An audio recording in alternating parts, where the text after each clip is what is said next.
अस्सलाम वालेकुम नाज़रीन, दादू खां सरवर जलाल सोलंकी जी अफ़सोसनाक ख़बर शेयर कंदा हलूं।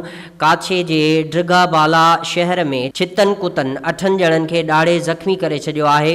रोलू ऐं छितन कुतन शहर जे मुख़्तलिफ़ पाड़नि में हिकु औरत समेत 8 ॿारनि खे चके विधो आहे। ज़ख़्मियुनि में औरत जन्नत ज़ाल जुमो ड्रखण, रहीम वलद हैदर विघियो, रिहान वलद हैदर विघियो, तहमीना धी रसूल बख्श सांध, शाज़ेब वलद शाहनवाज़ भुरगड़ी, इनायत वलद कमरदीन सांध, शाज़िया धी सलेमान डायरी, सुल्तान वलद कुर्बान भुरगड़ी शामिल आहिनि, जिन खे रूरल हेल्थ सेंटर ड्रिगबाला में आंदो वियो, जिथे इंजेक्शन न हुजण जे करे खेनि वैक्सीन नाहे थी सघी, जंहिं करे ज़ख़्मी ॿारनि जी का बि सार न लधी वई आहे। सख़्त परेशान थी विया आहिनि, जॾहिं त छिते कुते जी वैक्सीन पूरे ज़िले अंदरि अणलभ आहे। सिहत खाते पारां छिते कुते जे सुयुनि जी खोट ख़तमु करण लाइ के बि कोशिशूं नाहिनि वरितियूं वयूं।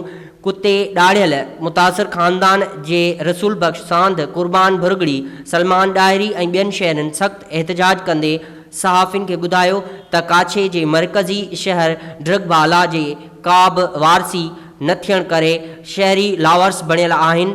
ड्रिगबाला हेल्थ सेंटर शहरनि लाइ बेलाब बणियल आहे। हुननि सिहत खाते जे आला अख़्तियारिन DC दादू, DHO दादू, चूंडियल नुमाइंदनि खां कुते खाधल मुतासिर ॿारनि ऐं औरतुनि खे हिकदमि कुते जे चक वारियूं सुयूं मुहैया कयूं वञनि, ॿी सूरत में सख़्त एहतजाज कयो वेंदो।